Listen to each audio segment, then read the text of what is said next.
les postes se vident, les PME meurent, les jeunes fuient, les familles s'endettent pour manger, les fonctionnaires grognent, les commerçants suffoquent, 30 000 travailleurs déflantés ruminent leur colère. Donc, et l'État continue de danser sur la détresse nationale. Bon, comment tu as sur ce texte de Bougane Gueye Dany? Bon, de son point de vue, hein. Man de gisuma ñu ngi koy waxee xawma le peuple trinque xawma le peuple les fonctionnaires sont payés normalement à la fin du mois. Mais grogne, il n'y a pas une grogne généralisée. Il n'y en a pas. Il n'y en a pas. Non. C'est des secteurs qui sont en grève et il n'y a pas dans un pays où les secteurs ne sont pas en grève, particulièrement au Sénégal. Ouais. Secteur de la justice, lui, il casse. Waxuñu meilleures conditions de travail. Waxuñu salaire, waxuñu nangam dañu ne nañ leen reclassement lañu bëgg. Effectivement. nañ leen jëlee IRH bi yóbbu leen IRH bi. loolu moo tax ñuy grève. Secteur de la santé ñaata yoon la ñu grève ci régime yi fi jàll et cetera. tey jii nii situation économique kañ yow da nga war a boo tuddee loolu yëpp war nga wax nii attention nag lii ñuy dund nag fii la jóge waaw. waaye mënoo ne ñii ñoo ko fi beesal. le point de départ. waaw ñii beesaluñ ko fi. Effectivement. parce que dañ fi fekk situation boobu tax na ni réew mi tar. réew mi taroon na 2012 2014 ñu bari wax ñu woon. ba ñuy tudd naan réew mi dëkk bi dafa makki. waaw ba ñu naan la léegi sax xew yi sax. billet makki bi. billet makki bi la ñuy maye mooy téeméer bi. 500 bi. réew mi tolloon na foofu. ñoom bu ñuy doog a ñëw dañu ne les caisses de l'État sont vides fekk ñu fi dara. waaw bu ñu bari ñëw mi ngi mig de. 2012 ba 2014 tëñëx yi sur le plan économique lañ nekkoon. 2014 président Macky Sall moo toog mu ne yoonu yokkute bi mënuñu jëmale fenn. lii vision yoonu yokkute bi lii nekk si yoonu yokkute mënu sax tabax néew bu ñax. c'est la ñu lancé le plan Sénégal émergent à partir de 2014. Effectivement. Donc il faut quand même que pour l'histoire pour la pertinence du propos d'aujourd'hui et pour la projection dans le futur que nga boole trois yooyu mënoo leen ñàkk boole. Ah oui. Passé présent mooy tax nga mën a wax futur. xam ko jëm. waaw. il faut qu'il y ait l'assemblage. forcément. donc lu fi am yëpp bu ñu ko teg ci ndodd ñu fi. non actuellement yu si bari yëpp c'est de la rhétorique. effectivement. voilà léegi nag études yu fi daan am yëpp ANSD di ko génne particulièrement fii dañ lay wax ni entreprise majoritairement entreprise yu fi juddu yëpp durée de vie bu gàtt la ñu am si elles ne sont des morts-nés. tey du wax ni les PME se meurent c'est pas aujourd'hui. c'est pas aujourd'hui. non dañ loon na entreprise au Sénégal PME durée de vie am dañ koy durée de vie bu gàtt la am. dam app. c'est-à-dire que dañ la naan les entreprises naissent et ferment aussitôt au Sénégal. Oui, ça c'est vrai. waaw. les entreprises naissent et ferment aussitôt. Ça c'est vrai. léegi nag il s'agit de renverser ces tendances là. léegi naka nga ko léegi renforcement boobu nag la ñuy xaar moom la ñu soxla. moom la ñu bëgg. Effectivement. à l'image du Maroc.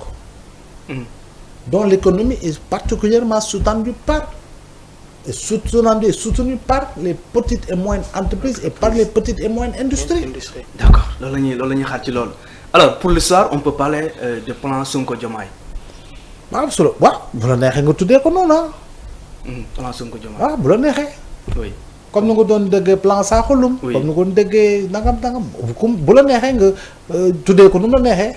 voilà. d'accord alors donc c'est bien aussi pour l'histoire comme que am nañ fi fekk nañ fi wala dégg nañ fi plan Sakhoulum ñu fekkee plan Sonko Diomaye mën nañoo retenir ce nom donc gis nañ démb membre aussi conseil des ministres daal nañ fay jël dogal yu am solo ci lépp li nga xam ne jëm na si wàllum jubbanti nekk ci continuer ci lancé boobule donc daal nañ adopté aussi li nga xam ne nii moom mooy ay projet de loi bokk na aussi création d'office wala l'office national de lutte contre la corruption donc cette institution day daal di autonome sera dotée le pouvoir élargi pour enquêter contrôler prévenir et sensibiliser contre toute forme de corruption et d'enrichissement illicite donc elle viendra en appui aux institutions existantes avec une capacité renforcée d'action et de coordination professeur ñu bëgg ñu daal di dissoudre li nga xam ne ni moom mooy OFNAC finalement décision bi ñëw la ñu daal di créer li nga xam ne moom mooy office national de lutte contre la corruption déjà la moo nekk la différence entre les deux. waaw mais organe la boo xam ne xamaguma parce que li nga xam ne mooy lañ koy créer. décret ba ko war a créer lañ say dëxëñ. yaa ngi dégg xamaguñ ko. mais xam nañu du sorok OFNAC si li nga xam mooy di jëm si wàllu liggéey xeex guerre. léegi xëy na daañu étendre ses pouvoirs amaana on ne sait pas encore. mais dans tous les cas réforme la boo xam ne aussi ça te donne l'occasion véritablement de pouvoir changer de paradigme par rapport ak président bi fi nekk jamono ji. parce que l'OFNAC donne l'impression de ne pas exister au Sénégal ah. exactement boobu léegi doxatul. voilà te président Macky Sall bu muy dem aussi dafa soppi texte yi tey Serigne Bassirou Gueye nekk président OFNAC lu ñu fi tijji si domaine yooyu bu ko neexee suba mu tëj ko ràppate. waaw de parce que président bi moo soppi texte yi jox ko ay pouvoir yoo xam ne teguñu ko fenn. teguñu ko fenn laa wax. renforcer le pouvoir. Voilà, donc pour dire juste que l'OFNAC avait besoin d'être réformé. Et il faut véritablement réformer OFNAC bi. OFNAC lu mu liggéey fii jot a liggéey yëpp amoo si benn résultat. professeur lan nga jàpp ni que moom moo motivé woon bi les nominations. Bon, je sais pas xëy na on ne sait pas peut-être que récompense la woon. parce que c'est une peut-être je dis bien peut-être que c'est une récompense. nekk na procureur de la République liggéeyal na la li nga bëggoon nga récompense ko président OFNAC su dee noonu la comme jamono jooju loolu lañ doon expliquer ci nomination boobu mais dans tous les cas xam nga OFNAC ay textes ñoo ko régir doo ñëw rek dàq nit ki tu peux pas. effectivement donc il faut nga jëm ci réforme. te bu ñu ko réformer effectivement ça te donnera l'occasion de choisir un autre profil. boo xam ne mën na liggéey dëgg ci li nga xam mooy xeex guerre. parce que la corruption gangrène toujours notre société. et notre administration. donc il faut impérativement que ñu gën a dëgëral textes yi. textes yi foofu ñu gën ko defaraat foofu ñu gën ko dëgëral ba nga xam ne d'ici 5 ans 10 ans il y aura plus de visée politicienne. dans véritablement l'écriture et l'articulation des textes. pour ñu mën a dem si yoo xam ne moo gën a baax moo gën a mën a répondre aux critères yi nga xam ne soxla nañ ko par rapport à des normes que nous partageons dans la zone UEMOA dans la région Afrique comme à l'échelle internationale. effectivement yaa ngi koy évoqué sànq moom mooy rapport yi nga xam ne OFNAC daan na ko produire te du mujj fenn naka la ñu. c'est un dossier non exploité. Est-ce un prolongement du COUD. waaw mais c'est le prolongement du COUD parce que Serigne Bassirou Gueye bii ba muy nekk procureur de la République Seynabou Ndiaye Diakhaté nekk présidente OFNAC. exactement. wax na Seynabou Ndiaye nee na jox naa ko une trentaine de rapports. rapports yooyu ce ne sont pas des rapports ñu ngi koy waxatee des rapports d'exécution. c'est des rapports d'enquête. ay rapports la yoo xam ne OFNAC bu pare da koy jébal directement procureur mais procureur mosoo ko exploité. te kooku moo fi nekkoon moo tudd Serigne Bassirou Gueye mooy jamono ji moo nekk président OFNAC yow ba ngay nekk procureur ñu jox la ay rapport yow diligenté woo ko bu ñu yóbboo présidence OFNAC looy def loo fay def waaw oui moo tax gis nañ les conséquences.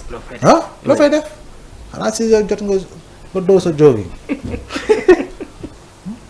nga dóor sa mais tamit la corruption mënuñu ko xeex te population bi aussi ànduñu si. waaw c'est un ensemble. c'est un ensemble xeex guerre kañ moom c'est un ensemble parce que autant il y a le corrompu autant il y a le corrupteur. effectivement et ñoom ñaar ñëpp participent véritablement à donner du volume à la corruption. donc ñun dañoo war a mën a fexe ba nga xam ne prochain rapport Transparency International Sénégal du nekk dans la zone rouge. parce que Sénégal depuis Abdoulaye Wade ba tey. le Sénégal est dans la zone rouge. y a un défi à relever. voilà y a un défi à relever. corruption nu mu gangréné suñu société dafa gàllankoor suñu envol économique. waaw. moo ñu tardé. y a eu un sommet de la Baule où Mitterrand avait évoqué vraiment ce problème-là. pour wax ni Afrique bu ko xeexoon.